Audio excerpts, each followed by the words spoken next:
Hello my dear friends, welcome back to my channel. ಇವತ್ತಿನ ಬ್ಲಾಗ್ನ ಶುರು ಮಾಡ್ತಾ ಇದ್ದೀನಿ. ಇವತ್ತಿನ ಬ್ಲಾಗ್ ನಿಮಗೆ ಸ್ವಲ್ಪನಾದರೂ ಮೋಟಿವೇಶನ್ ಕೊಟ್ಟಿದ್ದರೆ please like, share, comment and subscribe to my channel. ಹೊಸದಾಗಿ ಚಾನಲ್ ನೋಡ್ತಾ ಇದ್ದರೆ ಸಬ್ಸ್ಕ್ರೈಬ್ ಮಾಡ್ಕೊಂಡು ನೋಡಿ. ವೀಡಿಯೋಸ್ ಇಷ್ಟ ಆಗ್ತಾಯಿದ್ರೆ ಪ್ಲೀಸ್ ಮರೀದೆ ಲೈಕ್ ಮಾಡಿ. ಆ್ಯಕ್ಚುಲಿ ಸಾಟರ್ಡೆ ಮಧ್ಯಾಹ್ನದಿಂದ ನಾನು ವೀಡಿಯೋನ ಶೂಟ್ ಮಾಡಬೇಕು ಅಂತ ಮಾಡ್ತಾಯಿದ್ದೆ. ಊಟಕ್ಕೆ ನಾನು ಗಸಗಸೆ ಪಾಯಸ ಮತ್ತು ಸೊಪ್ಪು ಸಾಂಬಾರು, ರೈಸು ಎಲ್ಲ ಮಾಡ್ತಾಯಿದ್ದೆ. ಆ ವಿಡಿಯೋ ಶೂಟ್ ಮಾಡೋಕ್ಕೆ ಆಗ್ತಾಯಿರಲಿಲ್ಲ, ಅಷ್ಟು ಸೆಕೆ ಇತ್ತು. ಅದಕ್ಕೆ ವೀಡಿಯೋನ ಎಂಡ್ ಮಾಡಿಬಿಟ್ಟೆ. ಒಂದಷ್ಟು ಪ್ಲ್ಯಾನ್ ಇತ್ತು ವೀಡಿಯೋ ಮಾಡೋಣ ಅಂತ ಅಂದ್ಬಿಟ್ಟು, ಸೆಕೆಗೆ ಆಗ್ತಾನೇ ಇರಲಿಲ್ಲ. ಅದಕ್ಕೋಸ್ಕರ ವೀಡಿಯೋನ ಎಂಡ್ ಮಾಡಿದೆ. ಇನ್ನು ಸಂಡೇ ನಾನು ನಾನ್ ವೆಜ್ ಏನು ಬಿರಿಯಾನಿ ಮತ್ತು ಕಬಾಬ್ ಎಲ್ಲ ಮಾಡಿದ್ನಲ್ಲ, ಅದನ್ನ ಆಲ್ರೆಡಿ ನಾನು ಶೇರ್ ಮಾಡ್ಕೊಂಡಿದ್ದೀನಿ. ಇನ್ನು ಸೋಮವಾರದ ಬ್ಲಾಗ್ ಇದು. ಸೋಮವಾರ ಬೆಳಗ್ಗೆ ಚಪಾತಿ ಮತ್ತು ಹೆಸ್ರು ಕಾಳು ಮೊಳಕೆ ಕಟ್ಟಿದ್ದು ಗ್ರೇವಿ ಮಾಡಿದ್ದೆ. ಸೊ ಅದನ್ನು ನಾನು ಬೆಳಗ್ಗೆ ಬ್ರೇಕ್ಫಾಸ್ಟ್ಗೆ ಮಾಡಿ ಅದೆಲ್ಲ ಕೆಲಸ ಮುಗಿಸ್ಬಿಟ್ಟು ಆಮೇಲೆ ಮಧ್ಯಾಹ್ನ ಊಟಕ್ಕೆ ಲೈಟಾಗಿ ರಸಮ್ ಮತ್ತು ಅನ್ನ ಮಾಡೋಣ ಅಂಥೇಳಿ ಮಾಡ್ತಾಯಿದ್ದೀನಿ. ಹೆಸ್ರು ಕಾಳು ಗ್ರೇವಿ ಕೂಡ ಆಯಿತು. ಸೊ ಪಲ್ಯ ಮಾಡೋದೇನು ಬೇಡ ಅಂತ ಅಂದ್ಬಿಟ್ಟು ಬರೀ ರಸಮ್ ಮತ್ತು ರೈಸ್ ಮಾಡ್ತಾಯಿದ್ದೀನಿ ಮಧ್ಯಾಹ್ನಕ್ಕೆ. ಸೊ ಈ ರಸಮ್ ಅಂತೂ ತುಂಬಾ ಚೆನ್ನಾಗಿರುತ್ತೆ, ತಮಿಳ ಸ್ಟೈಲು. ಸೊ ಲಾಸ್ಟ್ ಟೈಮ್ ಮಾಡಿದಾಗ ನಾನು ಬೇಳೆ ಎಲ್ಲ ಹಾಕಿಲ್ಲ, ಈ ಸಲ ಬೇಳೆ ಹಾಕಿ ಮಾಡಿದ್ದೆ. ತುಂಬಾ ಟೇಸ್ಟಿಯಾಗಿತ್ತು. ಸೊ ಬೇಳೆ ಹಾಕ್ದಿರನೂ ಮಾಡಿದ್ರೆ ಒಂಥರ ಚೆನ್ನಾಗಿರುತ್ತೆ, ವಿತ್ ಬೇಳೆ ಹಾಕಿ ಮಾಡಿದ್ರೂ ಒಂಥರ ಟೇಸ್ಟ್ ಇರುತ್ತೆ. ಜಸ್ಟು ನಾವು ಒಂದು 10 ನಿಮಿಷ ಹುರಿದು ಪೌಡ್ರ್ ಮಾಡಿಟ್ಕೊಂಡ್ರೆ ಒಂದು 10 ಟೈಮ್ಸ್ ಆರಾಮಾಗೆ ನಾವು ರಸಮ್ ಪೌಡ್ರನ್ನ ಯೂಸ್ ಮಾಡಿ 10 ಟೈಮ್ಸ್ ರಸಮ್ನ ಮಾಡ್ಬೋದು. ಸೊ ಒಂದು 3 ಸ್ಪೂನಷ್ಟು ಹಾಕಿದ್ರೆ ಒಂದು ಪಾತ್ರೆ ತುಂಬ ರಸಮ್ ಆಗುತ್ತೆ. ಸೊ ನಿಮ್ಗೇನಾದರೂ ಈ ರಸಮ್ ಪೌಡರ್ ಬೇಕಂದರೆ ಪ್ರೀವಿಯಸ್ ಅಂದರೆ ಒಂದು ಸ್ವಲ್ಪ ದಿನ, ಒಂದು ತಿಂಗಳು ಹಿಂದೆ ನಾನು ಈ ರಸಮ್ ಪೌಡರ್ ಹೇಗೆ ಮಾಡೋದಂತ ವಿಡಿಯೋನ ಶೇರ್ ಮಾಡ್ಕೊಂಡಿದ್ದೀನಿ. ನಿಮ್ಗೇನಾದರೂ ಬೇಕಂದರೆ ಒಂದು ಸಲ ಚೆಕ್ಔಟ್ ಮಾಡಿ, ಇಲ್ಲಾಂದರೆ ನಾನು ಡಿಸ್ಕ್ರಿಪ್ಷನಲ್ಲಿ ಕೊಟ್ಟಿರ್ತೀನಿ ಲಿಂಕನ್ನು. ಸೊ ನೀವು ಒಂದು ಸಲ ಚೆಕ್ ಮಾಡಿ ಮಾಡಿಟ್ಕೊಂಡ್ರೆ ಒಂದು 10 ಟೈಮ್ಸ್ ಆರಾಮಾಗಿ ರಸಮ್ನ ಮಾಡ್ಕೊಂಡು ತಿನ್ಬೋದು. ಸೊ ರಸಮ್ಗೆ ಈಗ ಕುದಿಯೋದಕ್ಕೆ ಇಟ್ಟಿದ್ದೀನಿ. ಸೊ ಒಂದು 2-3 ಕುದಿ ಬಂದಮೇಲೆ ಈಗ ಅನ್ನಕ್ಕೆ ಬಡಿಸ್ಕೊಂಡಿದ್ದೀನಿ. ಸೊ ಅದ್ರ ಜೊತೆಗೆ ಪಲ್ಯ ಮಾಡಿದ್ನಲ್ಲ, ಬೆಳಗ್ಗೆ ಮೊಳಕೆ ಕಾಳಿಂದ ಹೆಸ್ರು ಕಾಳು ಪಲ್ಯ ಮಾಡಿದ್ನಲ್ಲ, ಅದನ್ನ ಇವಾಗ ಬಡಿಸ್ಕೊತಾ ಇದ್ದೀನಿ. ಪಲ್ಯ ಏನು ಮಾಡೋಕ್ಕೆ ಹೋಗಲಿಲ್ಲ ಮಧ್ಯಾಹ್ನ, ಅದೇ ಇದ್ದಿದ್ದರಿಂದ. ಊಟ ಎಲ್ಲ ಮುಗಿಸಿ ಸ್ವಲ್ಪ ಹೊತ್ತು ರೆಸ್ಟ್ ಮಾಡಿ ಅದಾದಮೇಲೆ ಟೀ ಟೈಮ್ ಆಯಿತು. ಟೀ ಮಾಡಿಕೊಂಡು ಕುಡಿದು ಅದಾದಮೇಲೆ ಮತ್ತೆ ಮನೆ ಒರೆಸ್ಕೊಂಡೆ. ಇವಾಗ ಡಿವೈಡ್ ಮಾಡ್ತಾಯಿದ್ದೀನಿ. ಒಂದೇ ಸಲ ಮೇಲಿಂದ ಕೆಳಗಡೆ ಮನೆ ಒರೆಸ್ಕೊಂಬರೋಷ್ಟೊತ್ತಿಗೆ ಸಾಕಾಗಿ ಹೋಗುತ್ತೆ ಸೆಕೆಯಲ್ಲಿ. ಅದಕ್ಕೆ ಟೈಮ್ ಕೂಡ ತುಂಬಾ ತಗೊಳುತ್ತೆ ಸೆಕೆಗೆ. ಅದಕ್ಕೆ ಡಿವೈಡ್ ಮಾಡಿಕೊಂಡು ಮಾಡ್ತಾಯಿದ್ವಿ. ಸೋಮವಾರ ಸಂಜೆ ಮೇಲೆಲ್ಲ ಒರೆಸ್ಕೊಂಡ್ರೆ ಮಂಗಳವಾರ ಬೆಳಗ್ಗೆ ಕೆಳಗಡೆ ಒರೆಸ್ಕೊಂಡು ಪೂಜೆ ಮಾಡೋಕ್ಕೆ ಸರಿ ಹೋಗುತ್ತೆ ಅಂಥೇಳಿ. ಸೊ ಸೋಮವಾರ ಸಂಜೆ ಟೀ ಮುಗಿಸಿ ನಾನು ಮೇಲೆಲ್ಲ ಮನೆ ಒರೆಸಿ ಅದಾದಮೇಲೆ ಇವಾಗ ಕಾರ್ ಪಾರ್ಕಿಂಗು ತೊಳೆಯೋಣ ಅಂಥೇಳಿ ಬಂದಿದ್ದೀನಿ. ಆಗಲೇ ಒಂದು 5 ಗಂಟೆ 5:15 ಆಗಿತ್ತು.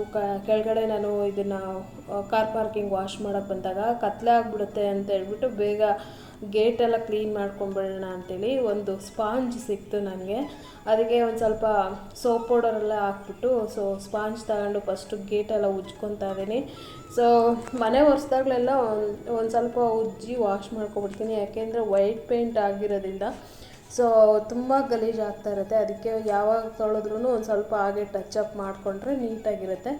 ಆಮೇಲೆ ಇದು ಹಂಗೆ ಉಜ್ಜಿ ತೊಳಿತೀರಲ್ವ, ಪೇಂಟ್ ಹೋಗಲ್ವಾ ಅಂತ ನೀವು ಏನಾದರೂ ಕೇಳ್ಬೋದು. ಸೊ ಆ ಪೇಂಟು ಆ್ಯಕ್ಚುಲಿ ಕಾರ್ಗೆ ಹೊಡಿತಾರಲ್ವ, ಆ ಪೇಂಟ್ ಅದು ಹೋಗೋದೇ ಇಲ್ಲ. ಜಸ್ಟು ತುಂಬ ವರ್ಷ ಬೇಕಾಗುತ್ತೆ. ಕಾರ್ಗೆ ಯಾವ ರೀತಿ ಪೇಂಟ್ ಹೊಡಿತಾರೋ ಅದೇ ಥರ ಪೇಂಟ್ ಅದು. ಏನೋ ಅಂತ ಅಂದ್ಕೊಳ್ತೀನಿ. ಅದ್ರ ಪೇಂಟ್ ನೇಮ್ ಅಷ್ಟು ನಂಗೆ ಗೊತ್ತಿಲ್ಲ. ಸೊ ಕಾರ್ಗೆ ಹೊಡಿಯೋ ಪೇಂಟೇ ನಾವು ಗೇಟ್ ಕೊಡಿಸಿರೋದು. ಮೊದಲು ನಾರ್ಮಲ್ ಪೇಂಟ್ ಹೊಡಿಸಿದ್ವಿ, ಬೇಗನೆ ಹೋಗಿ ರಸ್ಟ್ ಹಿಡಿಯೋಕ್ಕೆ ಸ್ಟಾರ್ಟ್ ಆಗಿಬಿಡ್ತು ಒಂದು ವರ್ಷಕ್ಕೇನೆ.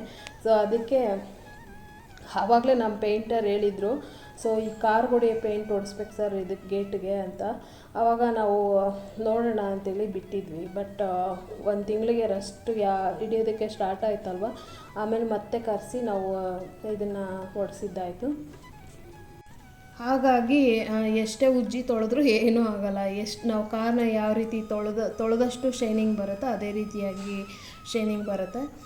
ಉಜ್ಜಿ ಈಗ ಫಸ್ಟು ಒಂದ್ಸಲ ಎಲ್ಲ ನೀರು ಬಿಡ್ತೀನಿ. ಇವಾಗ ಬೇಸಿಗೆಗಾಲ ಆಗಿರೋದ್ರಿಂದ ಸೋಪಿಂದು ಬೇಗ ಹೋಗೋದೇ ಇಲ್ಲ. ಸುಮ್ಮನೆ ಸೋಪ್ ಹಾಕಿ ಉಜ್ಜಿಬಿಟ್ಟು ನೀರು ಬಿಟ್ಬಿಟ್ರೆ ಹೋಗೋಲ್ಲ. ಮತ್ತು ಸ್ಪಾಂಜ್ ತೊಗೊಂಡು ಒಂದು ಸಲ ಎಲ್ಲ ಸವರ್ಬಿಟ್ಟು ಮತ್ತೆ ಗೇಟ್ಗೆ ನೀರು ಬಿಡ್ತಾಯಿದ್ದೀನಿ. ಗೇಟೆಲ್ಲ ತೊಳ್ಕೊಂಡು ಹಾಗೆ ಕಾರ್ ನೋಡಿದೆ. ಕಾರಂತೂ ತುಂಬಾ ಡಸ್ಟು ಕಾಣಿಸ್ತಾ ಇತ್ತು. ನಾವು ಲಾಸ್ಟ್ ವೀಕ್ ಊರಿಗೆ ಹೋಗಿದ್ವಲ್ಲ, ಸೊ ಊರಿಗೆ ಒಂದು ಸಲ ಹೋಗಿ ಬಂತು ಅಂತಂದರೆ ತುಂಬಾ ಧೂಳಿರುತ್ತೆ. ಅದಕ್ಕೆ ಹಾಗೆ ಕಾರ್ಗೂ ಕೂಡ ನೀರು ಬಿಟ್ಬಿಟ್ಟೆ, ಹೆಂಗೋ ಕಾರ್ ಪಾರ್ಕಿಂಗ್ ವಾಶ್ ಮಾಡ್ತಾಯಿದ್ದೀನಿ ಅಂತ. ಬೇರೆ ಟೈಮಲ್ಲಿ ನನ್ನ ಹಸ್ಬೆಂಡ್ ತೊಳೆಯೋಕೆ ಹೋಗ್ತಾರೆ, ನಾನೆಲ್ಲ ತೊಳೆದ್ಮೇಲೆ ಮತ್ತೆ ಗಲೀಜಾಗ್ಬಿಡುತ್ತೆ ಅಂತ ಮೇಲಿಂದೆಲ್ಲ ಹೋಗ್ಬಿಡ್ಲಿ ಅಂತೇಳಿ ಕಾರ್ಗೂ ಕೂಡ ನೀರು ಬಿಟ್ಬಿಟ್ಟೆ. ಇಷ್ಟೊಂದು ಕೆಲಸಗಳು ನನಗೆ ಕಷ್ಟ ಆದರೂ ಪರವಾಗಿಲ್ಲ, ನೆಮ್ಮದಿಯಾಗಿದ್ದೀನಿ. ಯಾಕೆ ಅಂದರೆ ಬೇರೆ ಯಾರನ್ನೂ ನಾನು ಅಲೋ ಮಾಡೋದಿಲ್ಲ ಸದ್ಯಕ್ಕಂತೂ. ಯಾಕೆಂದರೆ ನಾನು ಅನುಭವ ಪಟ್ಟಿದ್ದೀನಿ. ಮದುವೆ ಆಗಿ ಆಲ್ಮೋಸ್ಟ್ 21 ವರ್ಷ ಆಯಿತು. ತುಂಬಾ ಎಲ್ಲ ಥರನೂ ಅನುಭವ ಆಗಿದೆ. ಯಾಕೆ ಹೆಲ್ಪರ್ನ ತಗೊಂಡು ಅವ್ರೇನಾದ್ರು ಬಂದು ನಮ್ಮ ಮನೆಗೆ ಕ್ಲೀನ್ ಮಾಡ್ತಾರೆ ಅಂದರೆ ತುಂಬಾ ಟೆನ್ಷನ್ ಆಗ್ತಾ ಇರುತ್ತೆ ನನಗೆ. ಅದೇ ಅವ್ರೇನಾದರೂ ನಮ್ಮ ಮನೆಗೆ ನಾನು ಅಲೋ ಮಾಡಲಿಲ್ಲ ಅಂದರೆ ನೆಮ್ಮದಿಯಾಗಿ ನನಗೆ ಯಾವಾಗ ಬೇಕೋ ಆವಾಗ ಕೆಲಸಗಳನ್ನ ಮಾಡಿಕೊಂಡು ಟೆನ್ಷನ್ ಇಲ್ದೇ ಎಲ್ಲ ಕೆಲಸಗಳನ್ನ ಮುಗಿಸ್ಕೊತಾ ಇರ್ತೀನಿ. ಈ ಟಾಪಿಕ್ ಬಗ್ಗೆ ಮುಂದೆ ಕ್ಲಿಪ್ಪಿಂಗ್ಸಲ್ಲಿ ನಾನು ಹೇಳ್ತೀನಿ. ನೆಕ್ಸ್ಟ್ ಇಲ್ಲಿ ಮಂಗಳವಾರ ಈವ್ನಿಂಗು ಟೀ ಎಲ್ಲ ಮುಗಿಸ್ಕೊಂಡು ಅದಾದಮೇಲೆ ಚಿಮ್ನಿ ಫಿಲ್ಟರ್ನ ಕ್ಲೀನ್ ಮಾಡ್ತಾಯಿದ್ದೀನಿ. ಆಲ್ಮೋಸ್ಟ್ 1 ತಿಂಗಳಾಯಿತು ನಾನು ಚಿಮ್ನಿ ಫಿಲ್ಟ್ರನ್ನ ಕ್ಲೀನ್ ಮಾಡಿರಲಿಲ್ಲ. ಯಾಕೆ ಅಂತಂದರೆ ಯುಗಾದಿ ಹಬ್ಬಕ್ಕೆ ಊರಲ್ಲಿ ಇಲ್ಲಿ ಎಲ್ಲ ಕ್ಲೀನ್ ಮಾಡಿಕೊಂಡು ಅದಾದಮೇಲೆ ಹಬ್ಬ ಎಲ್ಲ ಮುಗಿಸ್ಕೊಂಡು ಬರೋಷ್ಟೊತ್ತಿಗೆ ಆಲ್ಮೋಸ್ಟ್ 1 ತಿಂಗಳು ಆಗೋಗ್ಬಿಟ್ಟಿತ್ತು ಇದನ್ನು ಕ್ಲೀನ್ ಮಾಡಿರಲಿಲ್ಲ. ಸೊ ನನ್ನ ಮಗ ಇಲ್ಲೇ ಇರ್ತಾನಲ್ವ, ಬೆಣ್ಣೆ ಐಟಮ್ ಏನಾದರೂ ಮಾಡ್ತಿರ್ತಾನೆ, ತುಂಬಾ ಹೊಗೆ ಹೋಗ್ತಾ ಇರುತ್ತೆ. ಹಾಗಾಗಿ ತುಂಬ ಗಲೀಜಾಗ್ಬಿಟ್ಟಿತ್ತು, ಒಂದು 50% ಗಲೀಜಾಗಿತ್ತು. ಅದಕ್ಕೋಸ್ಕರ ದೊಡ್ಡದೆಲ್ಲ ಹೋಗಲಿ ಅಂತೇಳಿ ಟೆರೆಸ್ ಮೇಲೆ ಕುತ್ಕೊಂಡು ಉಜ್ತಾ ಇದ್ದೀನಿ. ಮತ್ತು ಸೋಲಾರಲ್ಲಿ ತುಂಬ ನೀರು ಕಾದಿರುತ್ತಲ್ವ, ಬಿಸಿನೀರಲ್ಲಿ ದೊಡ್ಡದು ಹೋಗಲಿ ಅಂತೇಳಿ ಸೊ ಬಟ್ಟೆ ಸೊಪ್ಪು ತೊಗೊಂಡು ಉಜ್ತಾ ಇದ್ದೀನಿ. ಇನ್ನು ಕೆಳಗಡೆ ಚೂರು ಇರುತ್ತಲ್ವ, ಕೆಳಗಡೆ ಹೋಗಿ ಅಡುಗೆ ಸೋಡಾ, ವಿಮ್ ಜೆಲ್ಲು ಅದೆಲ್ಲ ಹಾಕಿ ಉಜ್ಕೊಂಡ್ರೆ ಸರಿ ಹೋಗುತ್ತೆ ಅಂತೇಳಿ ಇವಾಗ ಇಲ್ಲಿ ಕ್ಲೀನ್ ಮಾಡ್ಕೊಂಡು ಹೋಗ್ತಾ ಇದ್ದೀನಿ ದೊಡ್ಡದು. ಈ ಥರ ಜಿಡ್ಡಾಗಿರೋಂಥ ಏನಾದರೂ ಐಟಮ್ ತೊಳಿಬೇಕಂದ್ರೆ ಅದೆಷ್ಟು ಬೇಜಾರಾಗ್ತಾ ಇರುತ್ತಲ್ಲ. ಸುಮ್ಮನೆ ಎಷ್ಟು ಉಜ್ಜಿದ್ರೂ ಜಿಡ್ಡು ಹೋಗೋದೇ ಇಲ್ಲ. ಬಿಸಿ ನೀರು ಹಾಕ್ತಾ ಇರಬೇಕು, ಉಜ್ತಾ ಇರಬೇಕು, ತೊಳಿತಾ ಇರಬೇಕು. ಇದು ಚಿಮ್ಮಿಣಿನೇ ಇಷ್ಟು ಗಲೀಜಾಗುತ್ತಲ್ವ ಆಯಿಲಿಂದ. ನಮ್ಮ ಹೊಟ್ಟೆ ಒಳಗಡೆ ಏನಪ್ಪ ಆಗಿರುತ್ತೆ, ಇಷ್ಟೊಂದು ಆಯಿಲ್ ನಾವು ಯೂಸ್ ಮಾಡ್ತೀವಲ್ಲ ಅಂತ ಅನಿಸ್ತಾ ಇರುತ್ತೆ. ಈ ಜಿಡ್ಡನ್ನ ನೋಡಿದ್ರೆ ನನಗೆ ಹೆಲ್ತ್ ಮೇಲೆ ಭಯ ಅನಿಸುತ್ತೆ. ಇದೇ ಹಿಂಗೆ ಕಟ್ಕೊಳ್ಳುತ್ತಲ್ಲ ಹೊಟ್ಟೆಯಲ್ಲಿ ಎಣ್ಣೆ ತಿಂದು ಇನ್ನು ಕೊಲೆಸ್ಟ್ರಾಲ್ ಇನ್ನು ಹೆಂಗಿರಬೇಡ ಅಂತ ಅಂದ್ಬಿಟ್ಟು. ಸೊ ಇನ್ನು ಚಿಮ್ನಿ ಎಲ್ಲ ಕ್ಲೀನ್ ಮಾಡಿಬಿಟ್ಟು ನಾನು ಹೋಗಿ ಕೆಳಗಡೆ ಹಾಗೆ ಫ್ರಿಜ್ಜು ಕೂಡ ಕ್ಲೀನ್ ಮಾಡಿದೆ. ಒಂಚೂರು ತರಕಾರಿ ಇಲ್ಲ, 1 ತಿಂಗಳಿಂದ ಊರಿಗೆ ಅಲ್ಲಿ ಇಲ್ಲಿ ಓಡಾಡ್ಕೊತ ಜಾಸ್ತಿ ತರಕಾರಿನೇ ತಂದಿರಲಿಲ್ಲ. ಅದಕ್ಕೆ ಚಿಮ್ನಿ ಫಿಲ್ಟರ್ನೆಲ್ಲ ಕ್ಲೀನ್ ಮಾಡಿಕೊಂಡು ಸೊ ಮತ್ತೆ ಕೆಳಗಡೆ ಹೋಗಿ ಫ್ರಿಜ್ಜನ್ನ ಎಲ್ಲ ಕ್ಲೀನ್ ಮಾಡಿದೆ. ಇದಿಷ್ಟು ಮಂಗಳವಾರ ಮಾಡ್ಕೊಂಡಿದ್ದು. ಇನ್ನು ಬುಧವಾರ ಹೋಗಿ ವೆಜಿಟೇಬಲ್ಸ್ ಎಲ್ಲ ತೊಗೊಂಬರೋದು ಅಷ್ಟೇ. ಇನ್ನು ಆ ಟಾಪಿಕ್ನ ನಾನು ಕಂಟಿನ್ಯೂ ಮಾಡ್ತಾಯಿದ್ದೀನಿ. ಯಾಕೆ ಹೆಲ್ಪರ್ನ ತಗೊಳ್ಳಲ್ಲ ಅಂತ ಅಂದ್ಬಿಟ್ಟು, ಫಸ್ಟ್ಗೆ ನಾವು ನನ್ನ ಮಗಳು ಹುಟ್ಟಿದಾಗ 2.5 ವರ್ಷ ಆಗಿತ್ತು. ಆಮೇಲೆ ನಾನು ಹಾಗೆ ಕನ್ಸೀವ್ ಕೂಡ ಆಗಿದ್ದೆ. 4 ಮಂತ್ಸ್ ಆಗಿತ್ತು ನಾವು ಮೈಸೂರಿಗೆ ಹೋದಾಗ. ಅಲ್ಲಿಂದನೂ ತುಂಬ ದೊಡ್ಡ ಮನೆ, ಅಲ್ಲಿಂದ ಇಲ್ಲಿವರೆಗೂ ತುಂಬ ದೊಡ್ಡ ಮನೆಗಳೇ ಮಾಡಿರೋದು ಆ್ಯಕ್ಚುಲಿ ಇವರು. ಸೊ ಅಲ್ಲಿ ಮೈಸೂರಲ್ಲಿ ಡಬಲ್ ಬೆಡ್ರೂಮು ಮತ್ತು ಕಿಚನು ಅಷ್ಟೇ, ಸ್ಟೋರ್ ರೂಮ್ ಬೇರೆ, ಕಿಚನ್ ಬೇರೆ, ಆಮೇಲೆ ದೇವ್ರ ಮನೆ ಮತ್ತು ಲಿವಿಂಗ್ ರೂಮ್, ಆಮೇಲೆ ಡೈನಿಂಗ್ ರೂಮು ಇಷ್ಟು ಇತ್ತು. ಆಮೇಲೆ ಸಪ್ರೇಟ್ ಬಾತ್ರೂಮ್, ಟಾಯ್ಲೆಟ್ ಎಲ್ಲನೂ ಇತ್ತು. ಸೊ ಅವಾಗಿಂದನೂ ದೊಡ್ಡ ಮನೆ ಮಾಡ್ಕೊಂಬಂದಿದ್ರಲ್ಲ, ಅಲ್ಲಿ ಹೇಗೋ ನಾನು ಪ್ರೆಗ್ನೆನ್ಸಿ ಇದ್ದರೂ ಕೂಡ ಮನೆ ಕ್ಲೀನ್ ಮಾಡ್ಕೊತಾ ಇದ್ದೆ. ಇನ್ನು ಮಕ್ಕಳು ಆದಮೇಲೆ ಆಗಲ್ಲಲ್ಲ, ತುಂಬಾ ಕಷ್ಟ ಆಗುತ್ತೆ. ಇನ್ನು ಅಷ್ಟೊತ್ತಿಗೆ ನಾನು ಡೆಲಿವರಿಗೆ ಊರಿಗೆ ಬಂದಮೇಲೆ ದಾವಣಗೆರೆಗೆ ಟ್ರಾನ್ಸ್ಫರ್ ಆಯಿತು. ನೆಕ್ಸ್ಟ್ ನಾನು 4 ಮಂತ್ಸ್ಗೆ ನನ್ನ ಮಗನ ಡೆಲಿವರಿ ಆಗಿ 4 ಮಂತ್ಸ್ಗೆ ನಾನು ದಾವಣಗೆರೆಗೆ ಹೋಗ್ಬಿಟ್ಟೆ. ಆವಾಗ ಚಿಕನ್ಗುನ್ಯಾ ಅನ್ನೋದು ಒಂದು ಕಾಯಿಲೆ ಬಂದಿತ್ತು ಎಲ್ಲ ಊರಲ್ಲಿ. ಆವಾಗ ನಮ್ಮ ಅಜ್ಜಿಗೂ ಬಂದಿತ್ತು, ಕಾಲು ಚಾಚಿಕೊಂಡು ಸ್ನಾನ ಮಾಡ್ಸೋಕ್ಕೆ ಬರ್ತಾ ಇರಲಿಲ್ಲ. ಆವಾಗ 3.5 ಮಂತ್ಸ್ಗೆ ನಾನು ಮಾಡಿಸೋದಕ್ಕೆ ಸ್ಟಾರ್ಟ್ ಮಾಡಿದೆ. ಆಮೇಲೆ ನಮಗೂ ಕೂಡ ಬಂತು ಆ ಚಿಕನ್ಗುನ್ಯಾ ಅನ್ನೋದು. ಅದಕ್ಕೆ ಇಲ್ಲಿದ್ದರೆ ಇನ್ನೂ ಜಾಸ್ತಿ ಆಗುತ್ತೆ ಅಂತ ಹೇಳ್ಬಿಟ್ಟು 4 ಮಂತ್ಸ್ಗೆ ನಾನು ದಾವಣಗೆರೆಗೆ ಮಗುನ ಕರ್ಕೊಂಡು ಹೋಗ್ಬಿಟ್ಟೆ. ಆವಾಗ ಅಲ್ಲಿ ಕೂಡ ಅಷ್ಟೇ double bedroom, double living room, dining ಟೇಬಲೇ ಬೇರೆ ಮತ್ತು ಲಿವಿಂಗ್ ರೂಮೇ ಬೇರೆ, ಆಮೇಲೆ ಕಿಚನ್ನು, ಆಮೇಲೆ ವಾಷಿಂಗ್ ಮಿಷಿನ್ ಏರಿಯಾ ಬೇರೆ, ಟಾಯ್ಲೆಟು, ಬಾತ್ರೂಮ್ 2 ಸಪ್ರೇಟು ಇತ್ತಾಯಿತು. ಇಷ್ಟು ದೊಡ್ಡ ಮನೆ ಮಾಡಿದಾಗ ಸೊ ಮಕ್ಕಳು ನೋಡಿಕೊಂಡು ಮನೆ ಕ್ಲೀನ್ ಮಾಡೋದು ತುಂಬಾ ಕಷ್ಟ ಆಗುತ್ತೆ ಅಂತೇಳಿ ಹೆಲ್ಪರ್ನ ತೊಗೊಂಡೆ. ಅಲ್ಲಿರೋ ಹೆಲ್ಪರು ತುಂಬಾ ಒಳ್ಳೆಯವ್ರು ಸಿಕ್ಕಿದ್ರು ಆ್ಯಕ್ಚುಲಿ. ಆಮೇಲೆ ಅಲ್ಲಿಂದ ನಾವು ನಿಜಲಿಂಗಪ್ಪ ಬಡಾವಣೆಗೆ ಶಿಫ್ಟ್ ಆದ್ವಿ. ಮೊದಲಿದ್ದು ಸಿದ್ಧವೀರಪ್ಪ ಬಡಾವಣೆ, ಅಲ್ಲಿಂದ ನಿಜಲಿಂಗಪ್ಪ ಬಡಾವಣೆಗೆ ಹೋದಾಗ ಅಲ್ಲಿನೂ ಅಷ್ಟೇ ಯಾರೋ ಅವ್ರು ಇರಬೇಕು ಅಂತೇಳಿ ಕಟ್ಸ್ಕೊಂಡಿರೋ ಮನೆನ ಅವರು ಬಿಟ್ಬಿಟ್ಟು ಬೆಂಗಳೂರಿಗೆ ಶಿಫ್ಟ್ ಆಗಿದ್ರು. ಆ ಮನೆಗೆ ನಾವು ಹೋದ್ವಿ. ಅದು ಅಷ್ಟೇ ಸೇಮ್ ಡಬಲ್ ಬೆಡ್ರೂಮು, ಕಿಚನ್ನು, ದೊಡ್ಡದಾಗಿರೋಂಥ ಕಿಚನ್ನು, ದೇವ್ರ ಮನೆ ಇದೆಲ್ಲ ಇತ್ತು. ಆಮೇಲೆ ಅಲ್ಲಿ ನಾನು ಹೆಲ್ಪರ್ನ ಒಬ್ಬರು ಒಂದು ಸ್ವಲ್ಪ ಏಜ್ ಆಗಿರೋರನ್ನ ತೊಗೊಂಡೆ. ಒಂದು 47-48 ವರ್ಷ ಆಗಿತ್ತೇನೋ. ಅವರು ಮನೆಯವ್ರ ಥರನೇ ಟ್ರೀಟ್ ಮಾಡ್ತಾಯಿದ್ರು. ತುಂಬ ಚೆನ್ನಾಗಿ ಮಕ್ಕಳನ್ನ ಇದು ಎತ್ಕೊಳ್ಳೋದು ಹಿಂಗೆಲ್ಲ ಮಾಡ್ತಾಯಿದ್ರು. ನಾನೇನಾದರೂ ಅವ್ರಿಗೆ ಊಟ ಕೊಟ್ಟಾಗ ನನ್ನ ಮಗನ್ನ ಕಾಲ ಮೇಲೆ ಮಲಸ್ಕೊಂಡು ತುಂಬ ಎತ್ಕೊಂಡು ನಾನು ಒಬ್ಬಳಿಗೆ ಕೈ ನೋಯ್ತಾ ಇತ್ತಲ್ಲ, ಅದಕ್ಕೋಸ್ಕರ ಅವರು ಕೂಡ ಎತ್ಕೊಳ್ಳೋರು. ಬಂದಾಗ ನನ್ನ ಹಸ್ಬೆಂಡು ಕೆಲಸದ ಮೇಲೆ 2-3 ದಿನ ಆದರೂ ಮನೆಗೆ ಬರ್ತಾ ಇರಲಿಲ್ಲ. ಹಾಗಾಗಿ ಅವರು ಎತ್ಕೊಳ್ತಾಯಿದ್ರು.